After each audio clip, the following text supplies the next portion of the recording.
हूं कि अपना संबोधन करें।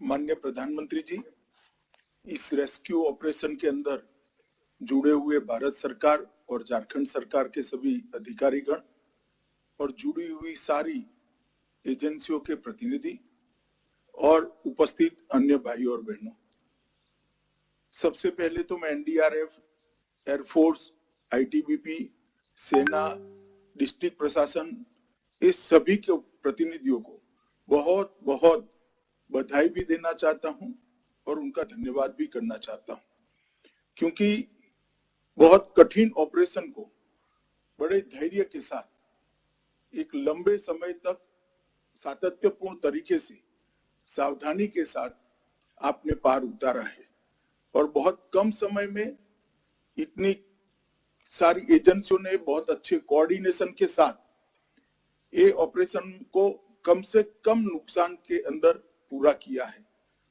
पूरे देश की सांसें अधर में लटकी हुई थी जब त्रिकुट की पहाड़ी पर इतने सारे यात्री फंसे हुए थे, परंतु 2 दिन लंबे इस ऑपरेशन को धैर्य और कुनेह के साथ आप सभी ने बहुत अच्छे तरीके से पूरा किया है। इसके लिए आप सभी अभिनंदन के अधिकारी हैं और जो लोग बचकर आए हैं, इसको भी मैं बहुत बहुत बधाई देना चाहता हूं। ये सबकी साझी सफलता है। मैं ये निश्चित कहना चाहूंगा कि 2014 के पहले इस देश में आपदा प्रबंधन के दृष्टिकोण के अंदर मूलभूत परिवर्तन आया है। 2014 के पहले आपदा प्रबंधन का दृष्टिकोण केवल रिलीफ आधारित दृष्टिकोण था। नरेंद्र मोदी जी के प्रधानमंत्री बनने के बाद 14 के बाद आपदा प्रबंधन के दृष्टिकोण के अंदर मानव जीवन को बचाने का दृष्टिकोण अहमियत में आया और ढेर सारी एक्सरसाइज के बाद आज एनडीआरएफ, एसडीआरएफ, डिस्ट्रिक्ट कलेक्टर और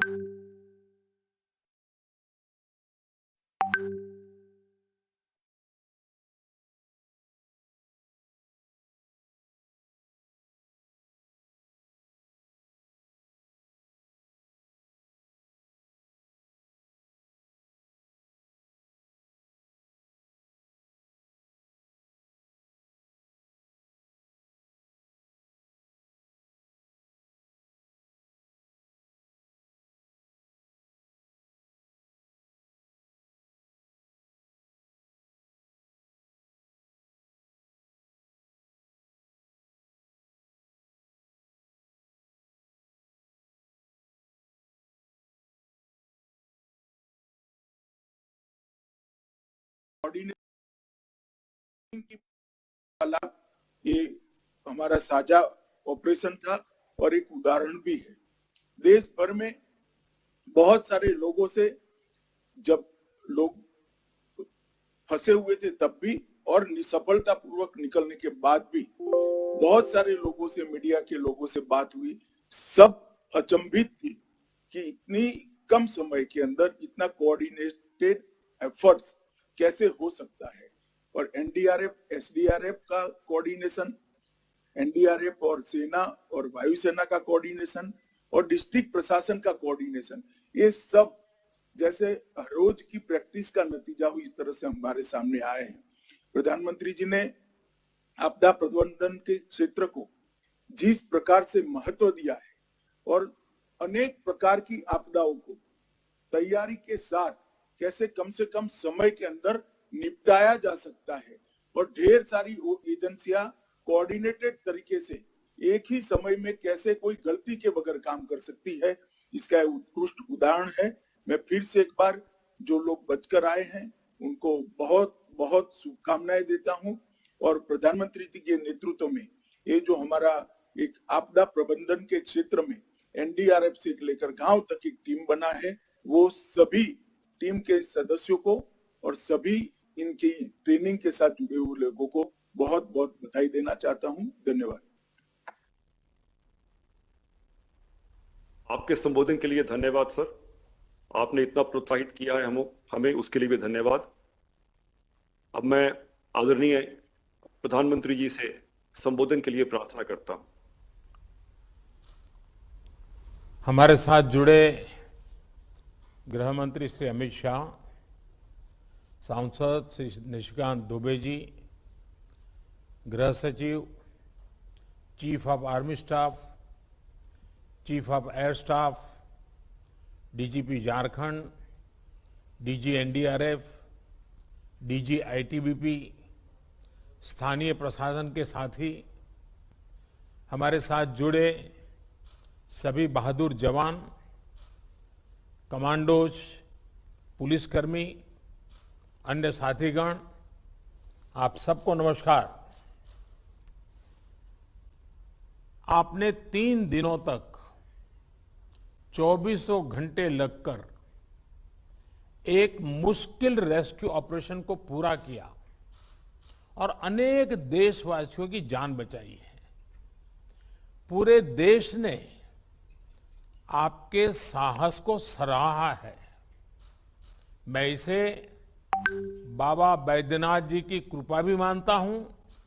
हालांकि हमें दुख है कि कुछ साथियों का जीवन हम नहीं बचा पाए। अनेक साथी घायल भी हुए हैं।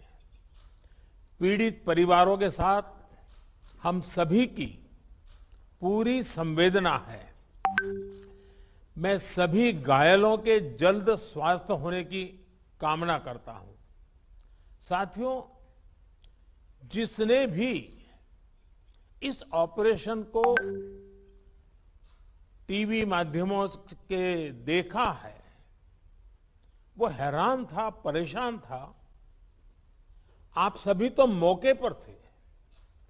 आपके लिए वो परिस्थितियां कितनी मुश्किल रही होगी, इसकी कल्पना की जा सकती है। लेकिन देश को गर्व है कि उसके पास हमारी थल सेना, हमारी वायुसेना, हमारे एनडीआरएफ के जवान, आईटीबीपी के जवान और पुलिस बल के जवान के रूप में ऐसी कुशल फोर्स है जो देशवासियों को हर संकट से सुरक्षित बाहर निकालने का मादा रखती है। इस दुर्घटना और इस रेस्क्यू मिशन से अनेक सबक हमें भी मिले हैं। आपके अनुभव भविष्य में बहुत काम आने वाले हैं।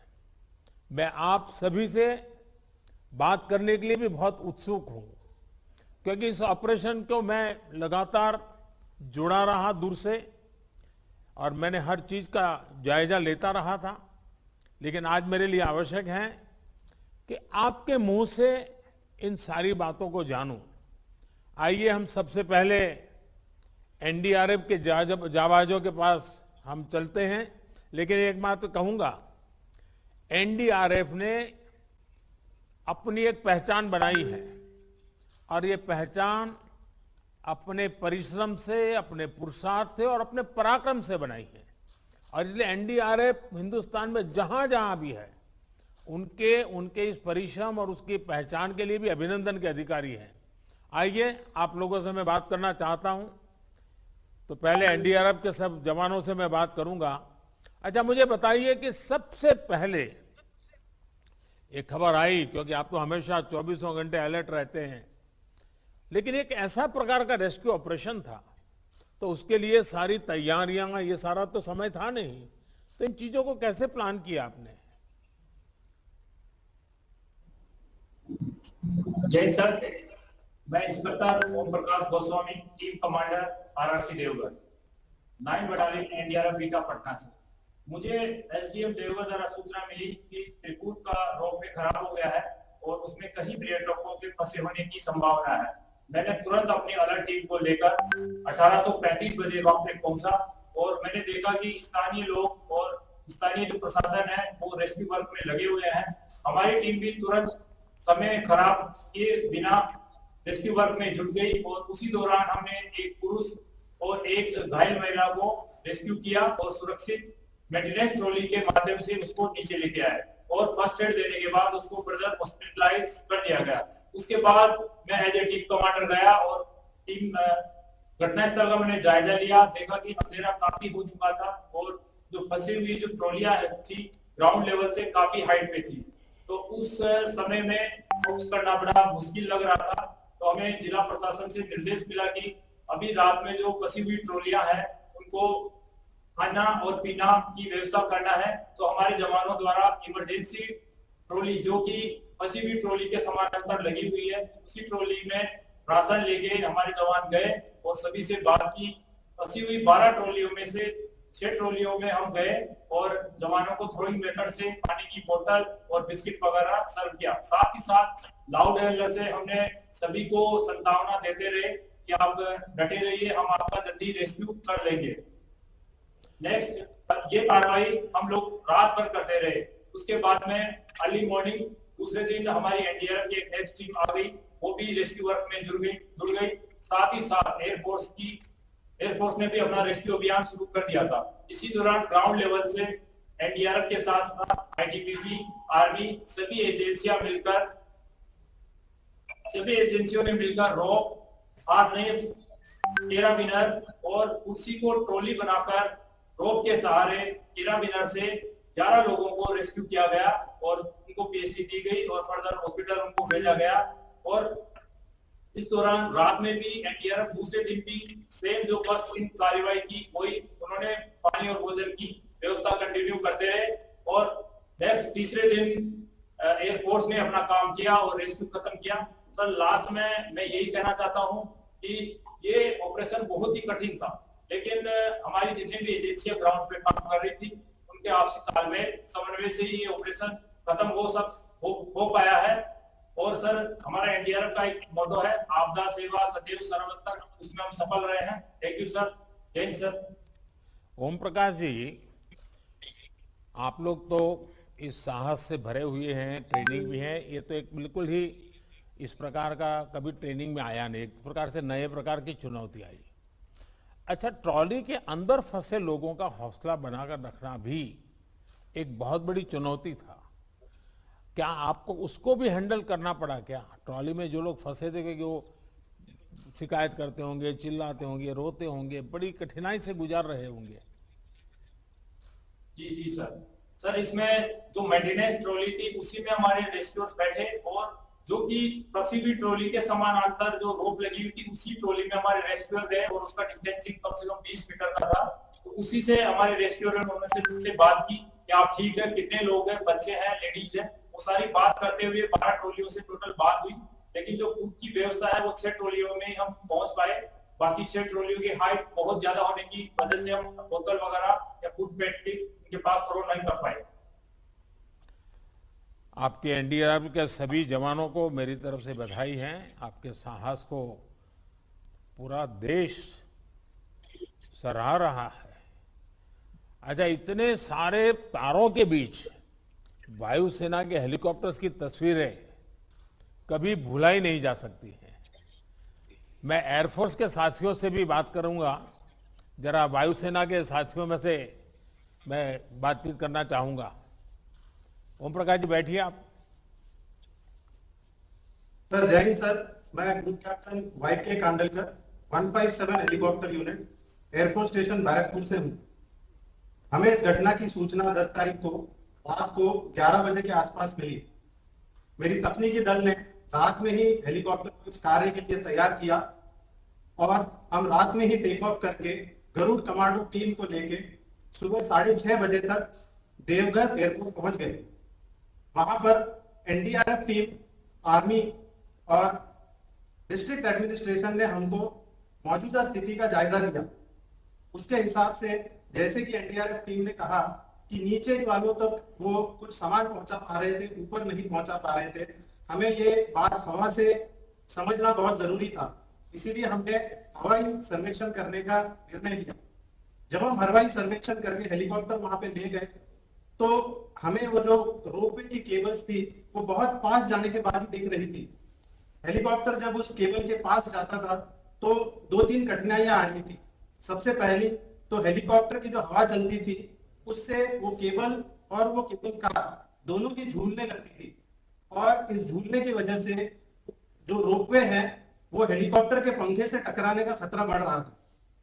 इस प्रकार हमने फिर पूरे प्लानिंग करके कि कैसे करेंगे, क्या खतरे हैं और इससे हम कैसे निपट सकते हैं, हमने पूरी प्लानिंग की और रेस्क्यू ऑपरेशन करीब 11:30 बजे शुरू किया। हम एक ट्रॉली के ऊपर जाते, उसके ऊपर हवाई जहाज को स्थिर रखना बहुत मुश्किल था क्योंकि वो झूल रहा था।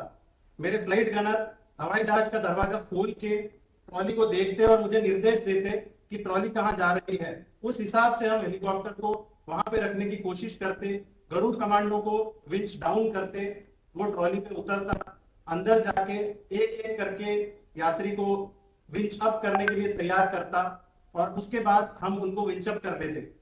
उसके बाद अगर उनको मेडिकल रिक्वायरमेंट जरूरत हो तो हम तुरंत ही उनको हेलीपैड ले जाते, वरना हम रेस्क्यू ऑपरेशन कंटिन्यू करते। इस तरह से एक एक करके हमने टोटल 10 केबल कार, पहले दिन 22 और अगले दिन बचे हुए सबको निकाला। टोटल 10 कार में से हम 35 लोगों को बचा पाए। ये पूरा ऑपरेशन एनडीआरएफ जैसे कहा कि नीचे नहीं करना है क्योंकि नीचे वो खाना पहुंचा चुके थे, हमने ऑपरेशन ऊपर से शुरू किया। उनको ज्यादा जरूरत थी पहले रेस्क्यू करने की। इस तरह से पूरे कोऑर्डिनेशन से ही हम यह ऑपरेशन कर पाए हैं। धन्यवाद। अच्छा, मुझे बताया गया कि हमारे गरुड़ कमांडो लोगों का साहस बढ़ाने के लिए पूरी रात तार के सहारे लटक के रहे। उस समय आप लोगों के मन में क्या चल रहा था? जय हिंद सर, मैं सार्जेंट पंकज कुमार राणा, 627 गरुड़ फ्लाइट, वायुसेना स्टेशन कलैंडा से। 10 अप्रैल की रात घटना की सूचना मिलते ही गरुड़ टीम ने तैयारी शुरू कर दी। घटना स्थल पर पहुंचते ही सबसे पहले हमने घटना स्थल और रोपवे का जायजा लिया। जमीन से लगभग 1500 फीट की ऊंचाई से नागरिकों को सुरक्षित निकालने के लिए हमने हेलीकॉप्टर से विंचिंग के जरिए रेस्क्यू ऑपरेशन शुरू कर दिया।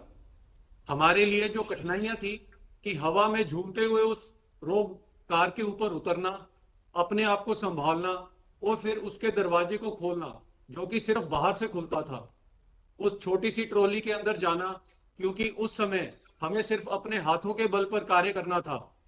उस हवा में झूलती हुई ट्रॉली में नागरिकों को खड़ा कर हार्नेस पहनाना भी अपने आप में मुश्किल था। जितना मुश्किल इस ऑपरेशन को अंजाम देना था, इससे कई ज्यादा मुश्किल ऊंचाई पर फंसे घबराए हुए नागरिकों, खासकर महिलाएं एवं बच्चों का साहस बढ़ाना था। देश और देश के नागरिकों की सेवा करना बड़े ही सौभाग्य की बात होती है और गरुड़ टीम को गर्व है कि हम इस काम आ सके। भारतीय वायुसेना एवं गरुड़ द्वारा दी गई ट्रेनिंग का सही इस्तेमाल कर नागरिकों को सुरक्षित स्थान पर तक पहुंचा सके। जय हिंद सर। देखिए, वायुसेना के हमारे हेलीकॉप्टर के संभालने वाले लोग हो या तो आप गरुड़ वाले लोग हो, आप सब ने एक प्रकार से भारतीय वायुसेना के सामर्थ्य और अद्भुत कौशल का परिचय दिया है। अपनी जान जोखिम में डालकर दूसरों की जान बचाई है। मैं एयरफोर्स के सभी साथियों को बहुत बहुत उनकी भूरी भूरी प्रशंसा करता हूं। मुझे बताया गया है कि हमारे सांसद भी श्रीमान निशिकांत जी भी जुड़े हुए हैं। उनके साथ भी कुछ ऐसे लोग हैं जिन्होंने राहत कार्यों में उत्तम मदद की। नागरिकों का ये योगदान भी बहुत बड़ा होता है। आइए हम वहां चलते हैं। कौन बात करेंगे वहां नागरिकों में से? पन्ना लाल जी है सर, जो आपके बहुत बड़े फैन भी हैं और इन्होंने 22 लोगों की जान बचाई है। 76 में से 22 लोगों की जान इन्होंने बचाई सर, और ये बात करेंगे सर। हाँ पन्ना लाल जी बताइए। हमारे प्रधानमंत्री जी का 10 तारीख को आप क्या करते हैं पन्ना लाल जी? हम एक छोटा कर्मचारी है नौकरी में। बताइए। तो 10 तारीख को एक घटना हुआ, 4:30 घटना हुआ। तो वहाँ पुलिस आने के बाद हम लोग का सबके हटाने के बाद तो हटा के तो लोग कुछ कर नहीं पाए। अपना सुरक्षा सीख दिया तो वो फिर हम लोग का साथ दिया। तो 4:30 बजे 5 में पहुंच गया। 5 में पहुंचने के बाद तो हम 4 के दिन खाली 416 आदमी, 16 में तो बच्चा का 18 आदमी खाली के तक अंधेरा हो गया। अंधेरा होने के बाद तो हम लोग थोड़ा हेलीकॉप्टर आया तो हम लोग का सांस निकल गया। तो लोग सोच के हेलीकॉप्टर 2 बार आया, 2 बार तो परेशानी बात हम लोग पानी चिरा रहा था, पानी को खाना था उसको। फिर हमने सांस लिया, जब सेंसर लॉगिंग से बोला तो कैसे होगा, तो बोला ठीक है बताते हैं। और फिर एक दिन जब बताए तो इलेक्ट्रिक जवान से बोला हमारा पूरा काम देख कर हम इलेक्ट्रिक जवान को बोला। पन्नालाल जी, वैसे तो रेस्क्यू के लिए बड़ी ट्रेनिंग चाहिए। आपने इतना सारा काम किया, आपने कहीं से कोई ट्रेनिंग ली थी क्या? ट्रेनिंग तो हमने छोटा बहुत सारी ट्रेनिंग, कहाँ से खाना खा गया, क्या हुआ, रस्सी पर बाहर से आ गया तो हम लोग छिपा गए। देखिए, आप सब जो नागरिक वहां बैठे हैं, आप सबने खुद रात रात काम किया है। दूसरों की मदद और सेवा भाव, ये हमारी परंपरा, हमारी संस्कृति का अभिन्न हिस्सा है। आपने मानवता का बहुत पुण्य काम किया है। बाबा का आशीर्वाद आप सब पर बना रहे, यही मेरी कामना है। अब मैं जरा आईटीबीपी के जाबाजों से भी बात करना चाहता हूं। आईटीबीपी के जवानों से बात करूंगा। जय सर, मैं इंस्पेक्टर अनंत कुमार पांडे, 40 वाले आईटीबी से। हमें घटना की जानकारी मिलते ही हम लोग घटना स्थल के लिए रवाना हुए। करीब रात में 2:40 पर हम वहां पर पहुंच गए।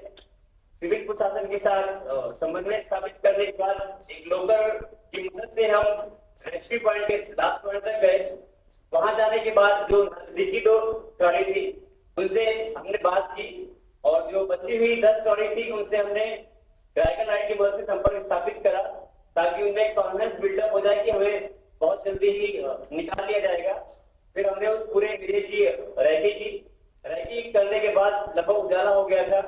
एरियल रैकी स्टार्ट हो गई थी, लेकिन कैरन और कंडीशन इतनी खराब थी कि स्टार्टिंग की एरियल रैकी को खास सफलता नहीं मिल पाई, जिसके कारण आईटीबीपी का ग्रुप लोकल के साथ मिलकर इम्प्रोवाइज तरीके से एक रास्ते को हमने पुली की मदद से ऊपर जो रोप था उस पे डाला, और जिसकी मदद से हमने नंबर 1 टॉरी पर वाटर बोतल और रिफ्रेशमेंट का सामान पहुंचाया। उसके बाद सिविल प्रशासन से हमने बात करके ड्रोन मंगवाए, क्योंकि लास्ट नाइट सिविल प्रशासन ने ड्रोन को ऑपरेट किया था, लेकिन वो सक्सेसफुली ऑपरेट नहीं कर पाए थे। हमारी जो यूनिट है वो एंटी नेक्सस ऑपरेशंस में है, तो हमें ड्रोन का अच्छा एक्सपीरियंस था, तो हमने ड्रोन की मदद से रस्सी को ऊपर पहुंचाया, और उसकी मदद से हमने वाटर बॉटल्स वगैरह ऊपर पहुंचाई। उसके बाद जो फर्स्ट टॉरी जहां पर रस्सी पहुंच चुकी थी, वहां से हमने सिविल सोर्सेज और सिविल कॉर्पोरेशन की मदद से 4 लोगों को रेस्क्यू किया। ये 4 लोगों का रेस्क्यू करना इस पूरे ऑपरेशन का मेन टर्निंग पॉइंट था, क्योंकि काफी लंबे समय बीत चुका था और कोई रेस्क्यू नहीं हुआ था, सबका मोरल डाउन था। वहां उस कंडीशन के बाद सबका मोरल बहुत अप हुआ, और फिर एक ऑपरेशन में एक फ्लो आ गया, और फिर कंटिन्यू हमारे हेलीज ने लोगों को रेस्क्यू करना स्टार्ट कर दिया। उसके बाद जिन ट्विस्टर को रेस्क्यू किया जा रहा था, उसके लिए हमारी medical team last rescue point पर हेलीपैड पर अवेलेबल थी, जिनको की प्राथमिक उपचार दिया जा रहा था। और कैर इतना खराब था कि सर 4 लोग जो ऊपर चढ़ चुके थे वो नीचे नहीं आ रहे थे, तो हमारी आईटीबीपी के ग्रुप ने उनको वहां वाटर बोतल, रिफ्रेशमेंट के सामान, बिस्किट और केक वगैरह पहुंचाए। और पीछे भीड़ बहुत ज्यादा होने के कारण हमने अपनी छोटी टुकड़ी सिक्योरिटी में लगा दी थी, ताकि कोई भी सिचुएशन पैनिक ना हो, सबको अपने कॉन्फिडेंस पे रखें। और अंत में मैं यही कहना चाहूंगा कि आपके संबोधन से हम सब में एक नई ऊर्जा का संचार हुआ है, और मैं सभी का धन्यवाद व्यक्त करता हूँ। और भारतीय तिब्बत सीमा पुलिस अपने देशवासियों के लिए सर्वप्रथम और सदैव तत्पर रहेगी। जय हिंद सर, थैंक यू। देखिए, इस दुर्घटना में बच्चे भी फंसे थे। क्या उनके लिए आप लोगों ने अलग से कोई रणनीति बनाई थी क्या बच्चों के लिए? सर, जो पन्नालाल जी हैं वो हमारे गाइड का काम कर रहे थे, तो उन्होंने हमें बताया कि सर इस ट्रॉली में बच्चे ज्यादा हैं, तो हमने सबसे पहले उन्हीं ट्रॉलीज में पानी वगैरह पहुंचाया, और उनसे हमारी रात में बात भी हुई। रात में हमने काफी टाइम उनके साथ उन पत्थरों में बिताया और उनसे बात की, ताकि वो परेशान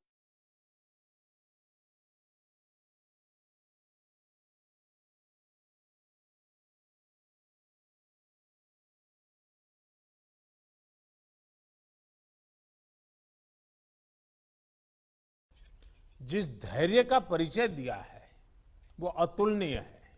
इसके लिए आप सभी प्रशंसा के अधिकारी हैं। हमारे साथ स्थानीय प्रशासन से जुड़े लोग भी हैं, उनसे भी बात करते हैं। स्थानीय प्रशासन से कौन बात करेंगे? माननीय प्रधानमंत्री महोदय, नमस्कार। मैं मंजुनाथ भजंत्री, डिस्ट्रिक्ट मजिस्ट्रेट देवघर बात कर रहा हूँ। सर, उस दिन सूचना जैसे ही हमको मिल गया तो हम वहाँ तुरंत एसडीओ को भेज दिए और उसके बाद एनडीआरएफ को भी इंफॉर्मेशन देते हुए मैं और एसपी साहब वहाँ पहुँच गए और सिचुएशन का हमने सबसे पहले असेस किया। फिर उसके बाद हम सोचे कि ये नेक्स्ट कोर्स ऑफ एक्शन क्या रहना चाहिए। और वहाँ कुछ लोग जो हम लोगों ने रेस्क्यू किया था उनको तुरंत हम लोग हॉस्पिटल भेज दिए। फिर सभी लोगों से बातचीत करने के बाद वहाँ जो केबल कार के कंपनी के जो एक्सपर्ट्स हैं, फिर उसके बाद एनडीआरएफ के टीम की वजह से फिर उनसे और जो लोकल टीम वहाँ लोकल लोग जो है उनसे बातचीत करने के बाद हम लोग यही नतीजे पे आए कि इनका रेस्क्यू जो है एरियल सर्वे से किया जा सकता है, ये और दूसरा कोई माध्यम नहीं है। तो हम लोगों ने तुरंत राज्य सरकार को इसको सूचना दिया। फिर वहां से भारत सरकार से अनुरोध किया गया कि जल्द से जल्द राहत हमको किया जाए। तो फिर हम लोग उस दिन सबसे बड़ा चैलेंज था कि वहां जैसे सर आपने बताया कि उनका हौसला, वहां जो फंसे हुए लोग हैं उनका हौसला कैसे रखें, तो कीपिंग द होप अलाइव, ये हमने तुरंत क्या किया कि वहां के जितने भी हमारे एनडीआरएफ टीम थी, वहां जो केबल की कंपनी थी, वो जो एक पैरेलल मेंटेनेंस ट्रॉली के माध्यम से वहां लाइट और राहत कार पानी पहुंचवाना। फिर उसके बाद हम लोग कोशिश किए बहुत टॉप लेवल पे जहां था, जहां पहुंचाया नहीं जा सकता था, तो वहां पे भी हम लोग लाउड स्पीकर से बात किए। और हमको क्योंकि नेक्स्ट डे एयरफोर्स आने वाली थी तो उसके लिए हम लोग पहले ही थोड़ा स्टडी कर ले कि कौन कौन सा ट्रॉली में कितने लोग हैं और किस तरह के लोग हैं और उनका क्या स्थिति है, बच्चे तो नहीं है। तो वो सारा चीज हम लोगों ने पहले ही बना दिया। तो उस दिन हम लोगों को जो चार्ट बना दिया कि 12 ट्रॉली में 48 लोग हैं, हर एक ट्रॉली में कितने कितने लोग हैं, वो सारा हम लोगों ने बना के रख दिए। तो फिर नेक्स्ट डे जो है जैसे एयरफोर्स आई उससे पहले ही हम लोगों ने सभी जगह टेम्पररी हेलीपैड तैयार कर दिए थे। फिर उसके बाद एयरपोर्ट में जो चाहिए सारा कोऑर्डिनेशन जो रहना है वो कर दिए थे। और उस दिन सुबह सुबह जब आईटीबीपी और एनडीआरएफ की एडिशनल टीम भी जब आई, इंडियन आर्मी भी आई, तो वो सभी लोग जाते थे, देखते थे, अरे ये तो इतना ऊपर है, कैसे निकाल पाएंगे। तो सब लोग आते थे, बोलते थे हाँ ये तो एरियल से ही निकल सकता, और कोई रास्ता है नहीं। तो फिर हम लोगों ने एयरफोर्स जब आई सर तो इसका रेस्क्यू शुरू हुआ। उस दिन 33 लोगों का जो फर्स्ट डे रेस्क्यू हुआ। और उस दिन सर एक घटना मैं बताना चाहता हूँ कि सुबह सुबह मुझे लगभग 4 बजे जो कॉल आया, क्योंकि हमने भी रात को जिन जिन से कॉल हुआ था उन सब से बात किए थे। तो एक व्यक्ति बोले कि सर हमको जल्दी निकालिए ना, क्योंकि हमको सुबह सुबह हमारे घर में बच्चे का स्कूल बोर्ड एग्जाम है। तो मैंने उससे मुझे कॉन्फिडेंस भी आया कि इनको पूरा हौसला है, हम लोगों ने जो भी दिया है वो सारा चीजें इन लोगों के पास। फिर और एक व्यक्ति ने जो रात को 2 बजे हमने फोन किया था, तो वो सुबह लगभग 4 या 5 बजे मुझे फोन करके वो बताया कि आप बता रहे हैं कि हेलीकॉप्टर आ रही है, ये क्या नौटंकी चल रही है, हमको क्यों नहीं आ रही है। तो सर हमने बताया कि नहीं नौटंकी नहीं, हम लोग तो आने वाली है, जैसे सनराइज होगा तो आएगा। तो उन्होंने बताया कि जल्दी से हम कब तक बैठे रहेंगे यहाँ, जल्दी से बुलाए। तो फिर हमको लगा कि इनका सभी का हौसला है और इनका होप पूरा है और हम लोग कर पाएंगे सर। और इसके माध्यम से फिर बाद में हम लोगों ने सारे ब्रीफिंग, जिसको मीडिया को भी जो प्रॉपर कम्युनिकेशन होना चाहिए वो सारा चीज किए। और जितने भी मल्टी एजेंसीज है सर, एनडीआरएफ, इंडियन एयरफोर्स, फिर उसके बाद आईटीबीपी, इंडियन आर्मी, इन सब के साथ समन्वय बनाया सर। फिर नेक्स्ट डे जो है हम लोग रिमेनिंग लोगों को भी किया सर। और उस दिन जब एक व्यक्ति को नहीं बचा पाए, तब तक सनसेट हो रही थी, तो हमने अनुरोध किया कि आज इसको क्लोज किया जाए, नेक्स्ट डे हम लोग करें। और रात के दौरान हम लोग फिर से ड्रोन से उनको जो भी खाना वाना, पानी, जितना लोगों को हम लोग पहुंचाया जा सकता पहुंचाए सर। और फिर उसके बाद लास्ट डे जो है ये किया गया सर। और इसके लिए सर मैं जिला प्रशासन की तरफ से सर आपको बहुत बहुत धन्यवाद देता हूं सर। और जितने फोर्सेस सभी लोग आए थे उन सभी लोगों को बहुत बहुत धन्यवाद देता हूँ सर। Thank you sir. Manjunath ji, आपका तो टेक्नोलॉजी का बैकग्राउंड रहा है, इस रेस्क्यू ऑपरेशन में आपकी इस पढ़ाई का भी उपयोग हुआ क्या? यस सर, क्योंकि सर प्लानिंग में हम सोच रहे थे कि सर वहाँ वो जो इतना स्टीप क्लिफ था ऑलमोस्ट 90 डिग्री और वो जो 45 डिग्री एंगल पे वो रोपे था, तो उस समय लग रहा था कि सही में इवन जब अगर एयरफोर्स भी आएगी थी हम लोग कैसे कर पाएंगे, वो चिंतित थे हम। उसके बाद जो हमको प्लानिंग में खासकर यूज हुआ सर, उस समय रात को ही हम लोग पहले ही पूरा तैयारी करके रख दे, एक एक ट्रॉली में क्या क्या कौन लोग हैं और उनका क्या स्थिति है, ताकि सुबह रेस्क्यू करते वक्त उनको पता चले कि कहाँ बच्चे हैं, कहाँ महिलाएं हैं, तो वहां ज्यादा फोकस करें सर। और इतना ही नहीं सर, वो उसका हम लोगों ने वीडियो बनाया, जो ट्रॉली जो है हर एक ट्रॉली का उसका डायमेंशन रफ और पूरा 360 डिग्री एंगल, और वो इंडियन एयरफोर्स के हम लोगों के जो ग्रुप कैप्टन साहब थे उनको दे दिया सर, ताकि वो लोग अपना स्ट्रैटेजी बना पाए, कैसे किस तरफ आउटसाइड डोर है, कितना केबल से जो सी है उसको अंदर कैसे जाना है, उन्होंने उसकी स्ट्रैटेजी बना के वो लोग कर पाए सर। देखिए, इस तरह के हादसे दोबारा ना हो ये बहुत जरूरी है। इस हादसे से जुड़े जो भी आपके अनुभव है उसकी जानकारी बहुत अहम होगी। स्थानीय प्रशासन के अन्य लोगों को भी आप मेरी तरफ से साधुवाद दीजिएगा। अब मैं अपनी थल सेना के जाबाजों से बात करना चाहता हूं। आइए थल सेना के सब जवानों से बात करते हैं। जय हिंद सर, मैं brigadier Ashwini Nayyar, deputy GOC 23 infantry div. हमारा कॉलम 10 ऑफिसर्स, 9 जेसीओस, 97 ओआर। हम सुबह 4 बजे 11 अप्रैल को घटनास्थल पर पहुंचे। पहुंचते ही डिस्ट्रिक्ट एडमिनिस्ट्रेशन, डीसी साहब, एसपी साहब ने हमारे कॉलम को ब्रीफिंग दी कि इस समय 12 ट्रॉलीज में 48 नागरिक फंसे हुए हैं। हमने तुरंत उसी समय मेंटेनेंस ट्रॉली के जरिए सभी ट्रॉलीज की रैकी की। दूसरी रैकी सुबह होने के बाद 6:30 बजे की गई। फिर हमने सभी एजेंसीज के साथ कोऑर्डिनेट करके ये प्लान बनाया कि जो पहली 4 ट्रॉलीज हैं उनकी हाइट लगभग 150 से 200 फीट थी। तो हमने ये प्लान बनाया कि इनको हम मैनुअल इंटरवेंशन से, हमारे कमांडोज और हमारे घातक, इनको हम वापस निकालेंगे। और बाकी जो 8 ट्रॉलीज हैं जो कि 600 से 2000 फीट की हाइट पर थी, उनको भारतीय वायुसेना उनको विंचिंग ऑपरेशन से निकालेगी। इसके लिए हमारे घातक जाबाज जो पाइलन था उसको 200 फीट ऊपर चढ़े और फिर रोपवे के साथ क्रॉल करते हुए ट्रॉली तक पहुंचे। ट्रॉली का दरवाजा खोला और लोगों से मिलके वहां से 200 फीट नीचे तक हमने रोपवे डाला और वहां से नागरिकों को कंट्रोल्ड रूप से बांध के स्लिदर कराया और इस तरह से 11 नागरिक पहली 4 ट्रॉली से निकाले। उसके साथ साथ मेडिकल टीम्स जो मेकशिफ्ट हेलीपैड पर थी उनके साथ कोऑर्डिनेट किया ताकि एयरफोर्स के जो हेलीकॉप्टर्स हैं उनको शॉर्टेस्ट डिस्टेंस पे एक शटल मिल सके। और सभी एजेंसीज ने, ITBP, air force, army, NDRF, local administration, सभी ने मिलकर इसको एक बहुत ही कोऑर्डिनेटेड ढंग से इस ऑपरेशन को अंजाम दिया। जय हिंद सर। ये बहुत ही अच्छी बात है कि आप सभी ने तेजी से काम किया और बहुत ही कोऑर्डिनेटेड ढंग से किया, प्लानिंग करके किया। और मुझे बराबर है, जब पहले दिन शाम को ही खबर आई, फिर ये खबर आई कि भाई हेलीकॉप्टर ले जाना कठिन है क्योंकि हेलीकॉप्टर का वाइब्रेशन है, उसकी जो हवा है उसी से कहीं तार हिलने लग जाए, ट्रॉली में से लोग कहीं बाहर गिरने लग जाएं, तो हेलीकॉप्टर ले जाना के वो भी चिंता का विषय था। रात भर तो उसी की चर्चा चलती रही। लेकिन इन सब के बावजूद भी मैं देख रहा हूं कि जिस कोऑर्डिनेशन के साथ आप लोगों ने काम किया, और मैं समझता हूं कि इस तरह की आपदा में समय, रिस्पॉन्स टाइम एक बहुत महत्वपूर्ण फैक्टर होता है।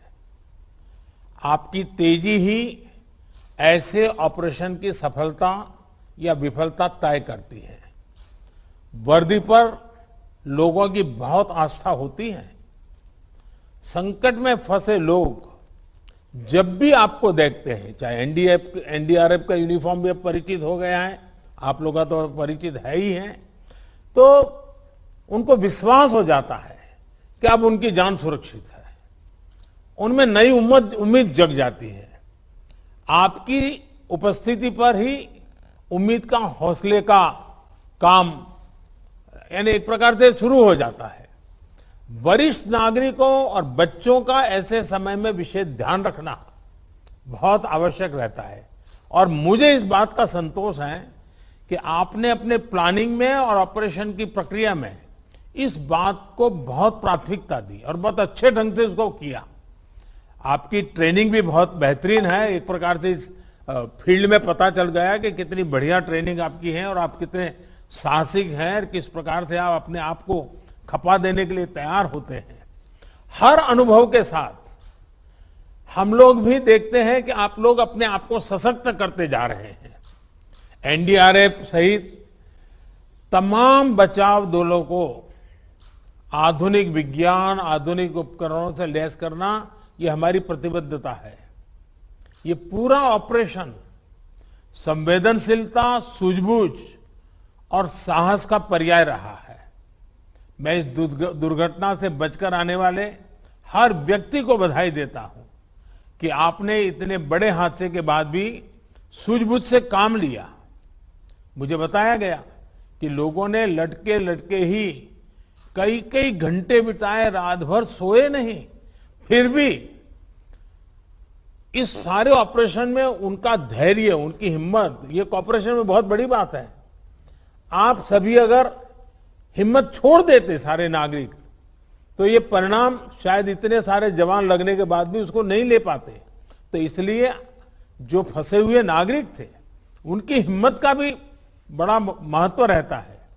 आपने खुद को संभाला, लोगों को हिम्मत दी और बाकी का हमारी बचाव कर्मियों ने पूरा कर दिया। और मुझे खुशी की बात है कि वहां के नागरिक, उस इलाके के, उन्होंने जिस प्रकार से 24 घंटे रात रात रह करके सारी आप लोगों की मदद की, वहां जो भी कर सकते हैं करने का प्रयास किया, जो भी उनके पास समझ थी, साधन थे, लेकिन समर्पण बहुत बड़ा था इन नागरिकों का। ये सारे नागरिक भी अभिनंदन के अधिकारी हैं। देखिए, हाँ, इस आपदा ने एक बार फिर ये स्पष्ट कर दिया है कि जब भी देश में कोई संकट होता है तो हम सब मिलकर एक साथ जब उन संकट से मोर्चा लेते हैं और उस संकट से निकलकर दिखाते हैं। सबके प्रयास ने इस आपदा में भी बहुत बड़ी भूमिका निभाई है। मैं बाबा धाम के स्थानीय लोगों की भी प्रशंसा करूंगा कि जैसे उन्होंने इस प्रकार से पूरी मदद की है। एक बार फिर प्रभावित परिवारों के प्रति संवेदना व्यक्त करता हूं। सभी घायलों की जल्द से जल्द स्वास्थ्य लाभ की कामना करता हूं।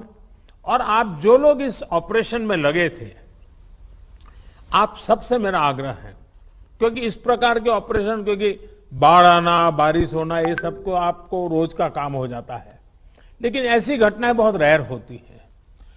इसके विषय में जो भी अनुभव है उसको बहुत ढंग से आप लिख लीजिए।